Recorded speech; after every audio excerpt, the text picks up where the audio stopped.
The buzzards were already circling. Low, lazy loops across the morning sky, black wings catching sunlight like shards of obsidian glass. Harlan Greaves saw them first. 3 of them then caught sight of the 4th thing lying just beyond his north fence, crumpled like a dropped saddlebag in the red dirt. He figured it was a coyote or maybe a calf carcass, the kind left too long in this heat, ribs picked clean. But it wasn't. The shape twitched. Harlan squinted through the shimmer of rising heat and gripped the rifle he'd brought out with his coffee. He moved slow, the way a man does who's got metal in one leg and memory in the other. His boots crunched dry prairie grass as he crossed the fence line. When he got close enough to see the blood, he stopped. Closer still, and he saw the girl. Apache. Maybe 16, maybe younger, thin as fence wire, face caked in dirt, lips cracked. One hand clenched tight around something tucked beneath her body. She'd been shot, he could see that plain. Right side below the ribs. Not fresh. Not fatal yet. The other thing he saw was the brand. A crude T burned into the bare skin of her shoulder. T for thief. He hadn't seen one of those since Texas passed that outlaw practice off to the vigilantes. He glanced around, but the land was flat and empty save for his cattle nosing dry feed and the rising sun. The girl's eyes flickered open. Dark, terrified, and defiant. She whispered something in Apache, then passed out. Harlan looked down at her rifle, still gripped in one hand, steam rising from his coffee in the other. He didn't move. Couldn't. He just stood there as the buzzards watched, waiting to see what kind of man he still was. The barn hadn't seen a horse in 3 years, but it was dry, and for now it would have to do. Harlan laid the girl down on an old wool blanket spread over the hay, careful not to jostle her side. She was burning up, skin slick with fever sweat, and her breath came shallow and fast like a colt's. He'd seen this kind of wound before. Not a clean bullet hole, jagged entry, probably a .36 from a short-range pistol. Hasty, personal. Meant to punish, not kill outright. He set down a kettle beside her and unwrapped his old medical roll, rust flaking off the clasp. Most of the tools were useless now, but there were still 2 things that mattered: carbolic acid and clean gauze. As he worked, his leg ached, but he didn't curse it. That pain was part of the deal. 7 years ago, he'd limped away from a world that had burned everything he'd once held dear. Not in fire, but in blood. Harlan Greaves had been known, once owner of Greaves Ranch west of Tascosa. A good spread, a good herd. Married a woman from the Lipan Apache name of Ayasha, back when such a union still drew stares but no bullets. They had a son, Samhain, barefoot and wild with his mother's sharp eyes. Then came 1878.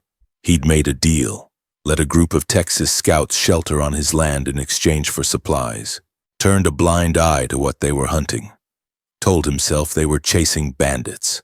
But the truth didn't need much light to sting. It came the next morning with bodies strewn across the ravine and Ayasha's bead necklace hanging from a broken cedar branch. After that, he'd packed away everything, sold the herd, boarded up the house, let the fences rot and the wind take what it would. The townsfolk said he'd gone mad, said he was cursed. Maybe both were true. He poured cooled water over the girl's wound and cleaned it with trembling hands. Her body jerked once, then settled. In the pocket of her tattered vest, he found a tin coin, something Spanish, and a small oilskin-wrapped bundle. He unfolded it. Inside was a folded scrap of ledge paper, numbers and names scrawled in English, Apache, and Spanish. Beside it, a torn strip of cavalry uniform. Blood on both. He didn't understand it yet, but he knew enough to know this girl hadn't stumbled onto his land by accident. Outside, the sun was rising higher, bleaching the sky to a pale bone white. Harlan sat beside her and leaned his head against the barn wall. The wood was warm. His leg throbbed. He stared at the rusted horseshoe nailed above the door and remembered how Ayasha used to laugh at it. "You think that keeps bad spirits away?" she'd asked once. He hadn't answered then. Couldn't now. Behind him, the girl stirred again. She whispered something he couldn't catch. He turned his head and looked down. Her eyes opened slowly. Still afraid, still proud. "Name," he said gruffly. "What's your name, girl?" She stared at him a long time. Then, barely louder than a breath, she answered, "Nantana." He nodded, said nothing more, just sat there, the weight of 7 years pressing down and the buzzard still circling farther out now but not gone. By the third day the fever broke. Nantana hadn't spoken more than 10 words and Harlan didn't press her. He fed her broth made from old salted beef and boiled potatoes, and when she could sit up he let her eat from the bowl herself. Her eyes followed every move he made. Not trust, not yet, but something had shifted. When she stood to relieve herself and her shawl slipped, he saw the brand again. Angry scar tissue shaped like a crooked T, puckered and shiny. He didn't ask how it got there. Didn't have to. He'd seen that kind of mark before, seared into flesh by the self-righteous. She never let go of the oilskin bundle. Even when asleep, her fingers curled around it like a lifeline. Once when she dozed, he peeked again.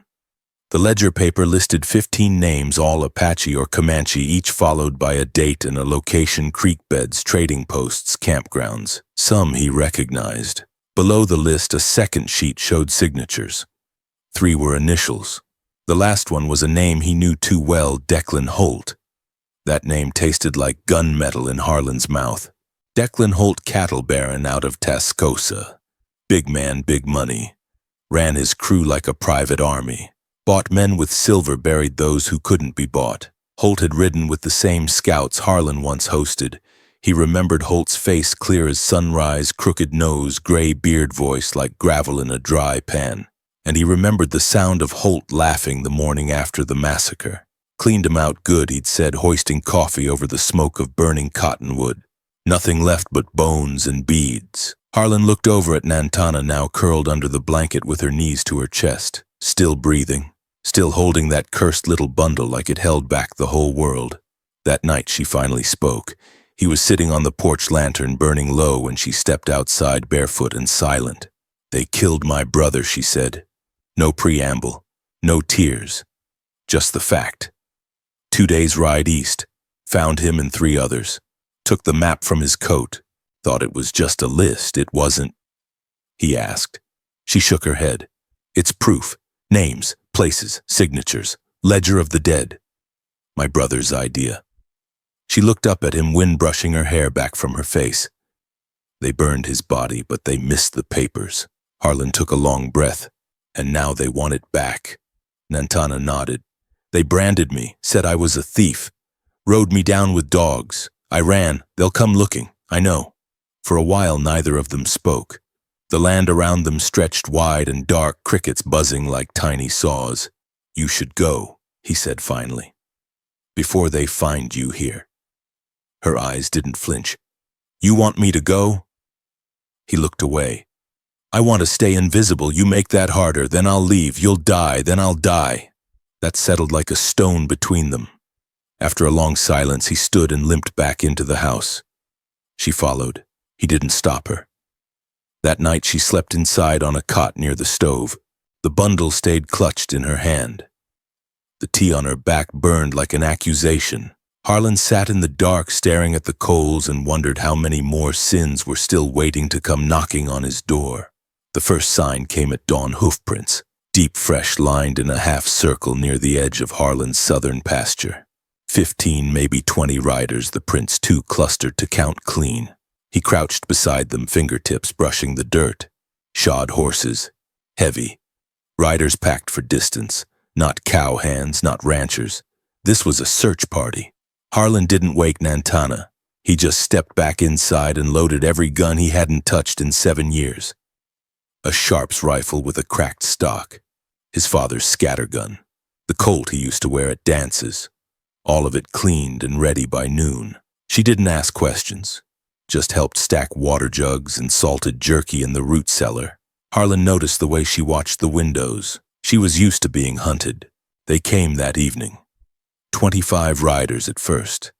Dust rising behind them like a funeral shroud. They didn't bother hiding, rode in slow casual like the land already belonged to them. At their head was Declan Holt. He hadn't changed much, same ragged duster, same dark gloves, same sneer like the world owed him something. His voice, when he finally spoke, was smooth, low, and laced with malice. "Afternoon, Mr. Greaves." Harlan stood on his porch, shotgun across one arm. Didn't think you remembered my name. Hard to forget a man who poured coffee for killers. The words bit harder than any insult. Harlan didn't answer. Holt swung down from his horse, brushed the dust off his coat. I'm looking for something. A ledger. And a girl. Apache. Bout so high. He held up a gloved hand. Branded thief. I seen no such girl, Harlan said. Holt's eyes glinted. You sure about that? I live alone. Holt stepped up onto the porch. His men spread out, flanking the barn, the well, the cattle pen. No rifles drawn, but all holstered loose. We're gonna take a look around, Holt said. For your safety. Harlan didn't move.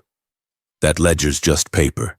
You send 25 armed men for paper. Holt's smile never touched his eyes. That ledger's dangerous. See, it's got names. Maybe mine, maybe yours. You want that kind of gossip floating around? Harlan stared at him, remembering Ayasha's necklace charred and dangling. You can search, he said quietly. But if any man enters my house, he don't leave it. Holt studied him, just long enough for the others to tense. Then he backed down the steps. All right? No need for blood. We'll camp nearby. Wait and see if the wind brings us truth. The riders pulled back half a mile off, setting up camp by the creek. Fires burned. Tents rose. Harlan knew the count would rise. Holt never rode light. By morning, he'd have all 50 sons of Tascosa, his private gang bounty men and ex-cavalry washed in blood and whiskey. He sat on the porch with Nantana beside him, both watching smoke curl against the sky. Why'd you lie for me? She asked. Because I'm done pretending I didn't see what I saw. You think they'll wait long? No. They didn't. At dawn, 3 riders returned. Holt wasn't among them. The lead man, a kid with yellow hair and a scar across one cheek, called out final warning. Greaves' hand over the girl, you walk away. Harlan didn't answer. The kid shrugged, pulled a rifle from his saddle and fired into the air. A signal. From the tree line, more riders appeared, 10, 15, then the rest. 50 men armed, mounting up.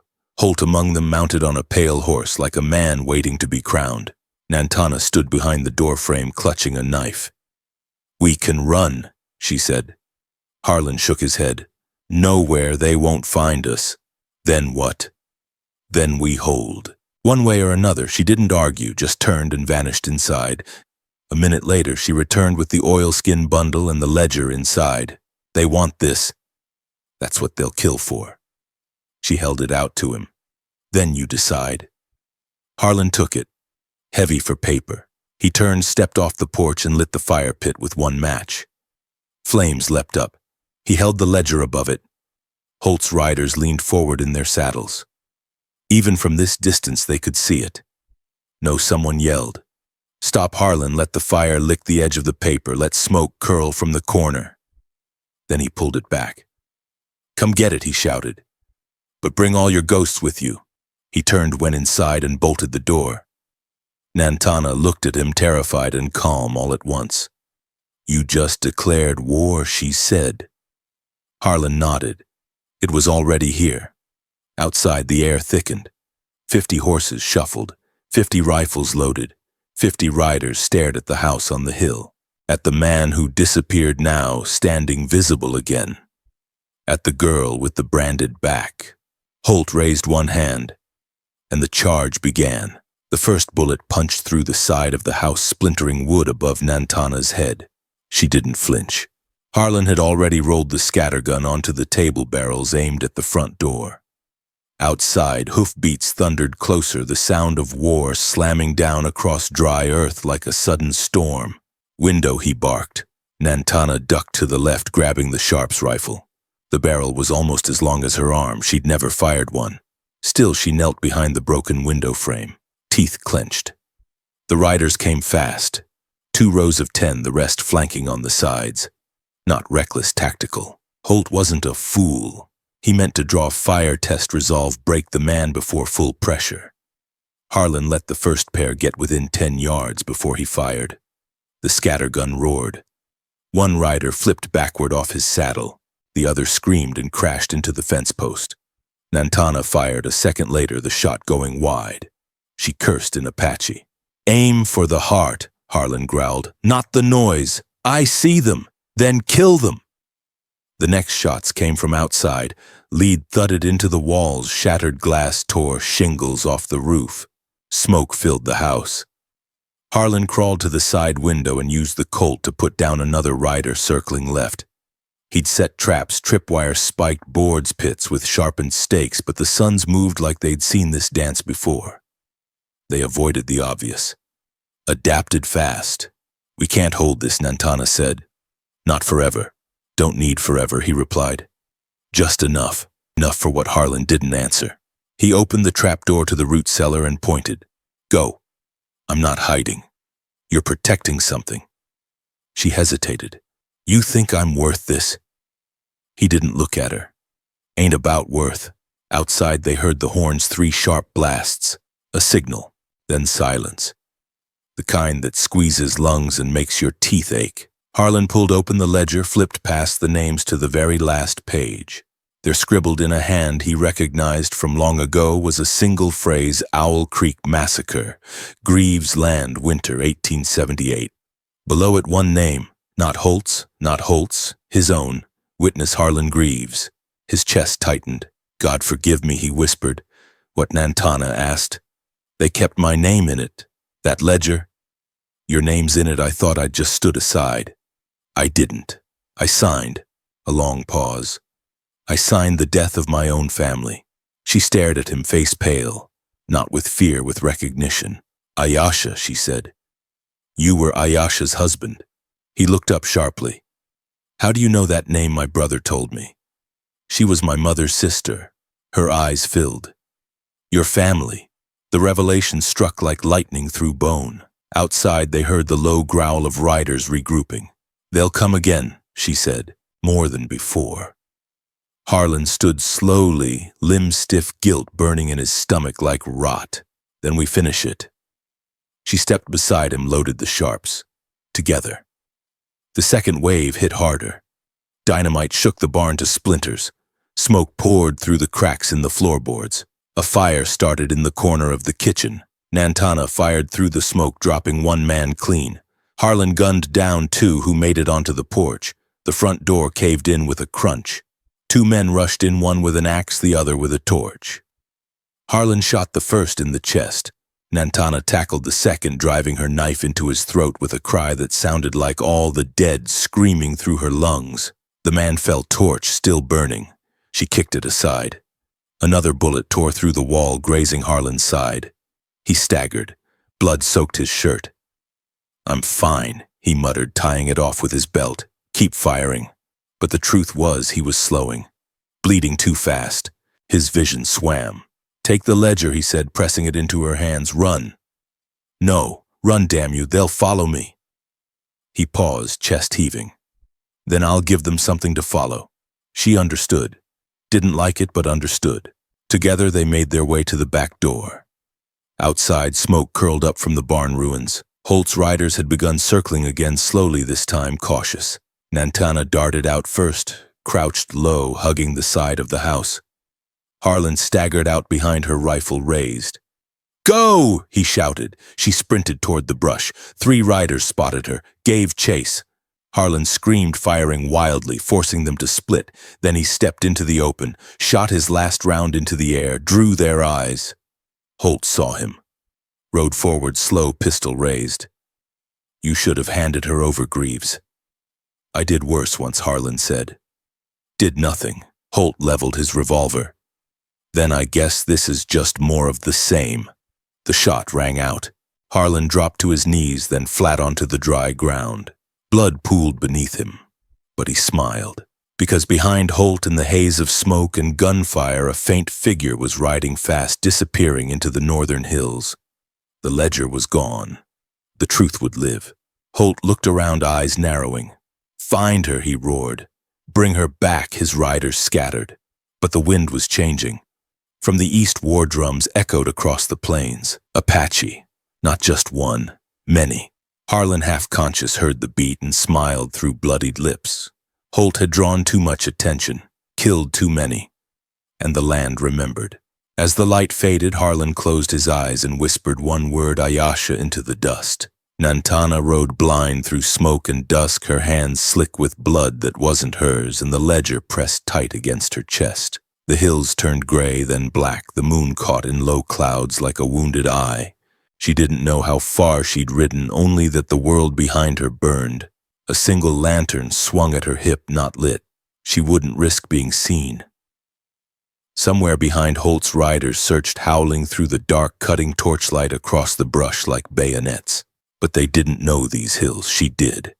Her brother had taken her here, once hidden trails between boulders, dry creek beds that fooled even the hard-hooved cattle. She cut off the trail and followed a ravine east, then north. It led her to the base of Red Bluff, where the wind always whistled like it was morning. And there, beneath the overhang, the Apache waited. 12 of them, silent, painted for war. No greetings, just dark eyes that watched her every breath. She slid from the saddle, knees buckling, and held out the bundle with trembling fingers. "Ledger," she said. "My brother died for it." An elder stepped forward, tall, silver-haired eyes like riverstone. His name was Eltsa, Keeper of Memory. He took the bundle and opened it under the moonlight. Read the names aloud. Slowly. The ledger spoke of men bought to kill, of promises made and wiped in blood, of 50 dead in the Owl Creek ravine. It bore 3 signatures of commanders, and one final name witness, Harlan Greaves. Elsa paused there. The others murmured. He watched, one said. He did more than watch, another whispered. But Nantana stepped forward. He signed. Yes, but he stayed when no one else would. He bled for this. He gave me time to run. He was one of them, a warrior growled. He was her husband, she said louder now. Ayasha's, my aunt. That silenced them. He protected the ledger, saved my life, fought until they burned the house down around him. Elsa nodded slowly. Then his spirit must be weighed in full. They buried the ledger in sacred ground, wrapped in deer skin and ash, where no white law could touch it. The Apache knew what it meant, not vengeance, not even justice, but memory. The kind carved in stone and whispered at fires. By morning, news spread like wildfire. Riders returned from Greaves' land with stories of 50 armed men ambushed by native scouts in the ravines, driven off one by one. Holt had vanished, some said fled south, others said he'd been killed and burned to dust. No body was found. But the sons of Tascosa shattered. Their reign ended not by law but by memory. Nantana did not return to the ranch. There was nothing left but ashes and hoofprints. She found the place where Harlan had fallen, blood still dark in the dirt. She dug there, not for a grave, for what he'd buried long ago. Beneath the floorboards of the ruined house, she uncovered a small cedar box. Inside, his wife's necklace, blue stone and bone beads, and a folded letter written in Harlan's hand. Ayasha, it began, I tried to forget. I tried to vanish, but I could never bury what I let happen. This land was never mine. It was borrowed, and I let the men with badges and rifles turn it into a grave. There was no signature, just a pressed wildflower between the pages. Dried, crumbling. Still intact, Nantana kept the necklace, left the letter buried. What mattered had already been said. She lit a fire that night alone and burned what remained of the stolen Spanish coin and cavalry cloth. Let the smoke rise. Let it find Harlan wherever he'd gone. She whispered a word her mother had taught her, not for goodbye, but for carrying the dead forward. Then she mounted the horse and turned south. Not running, not chasing, just riding with the weight of what had been lost and what had been protected. Somewhere in the hills a wind rose. It carried no answers, only the silence left by 50 men who came with death and found something older, heavier, and far more stubborn truth. The rains came late that year. Summer lingered like a fever. And when the sky finally broke, it poured in sheets across the plains, dousing fire scars, filling hoofprints with mud, turning the ashes of Greaves' ranch into something almost green. A month passed before the first travelers crossed that land again.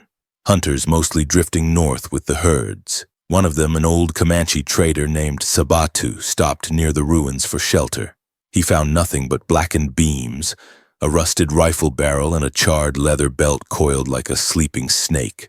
And beside the scorched chimney, half buried in rain-soft earth, he found a piece of carved bone, a blue stone bead still strung with sinew. He didn't touch it, just nodded once and moved on.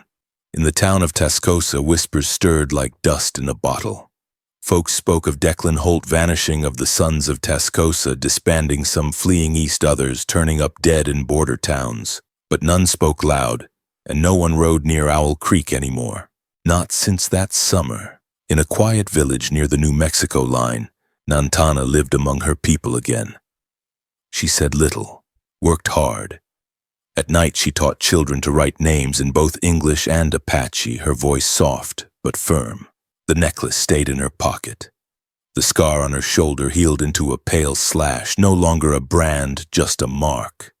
A reminder. She never told anyone what Harlan Greaves had said in his last breath. But she carried it. Like the ledger, like the past, like the silence between drum beats. Sometimes when the fire burned low, she would stand at the edge of the village and look north. Just watch. As if expecting someone.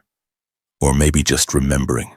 Not all stories end in vengeance. Some end in memory scorched into earth and carried in the bones of those who refuse to forget. The fire took the house, but not the names. Not the witness. Somewhere beneath the whispering grass, his blood still feeds the roots. And somewhere in a ledger, no lawman holds a name once damned finds peace through what it chose to protect. If you listen close past the wind, past the silence, you might still hear it, one man's final choice echoing like hoofbeats across the dying west. If you felt the story ride through your heart, give it a moment to settle. And when you're ready, saddle up for the next tale, subscribe, and follow us into the dust and fire of another true Wild West story.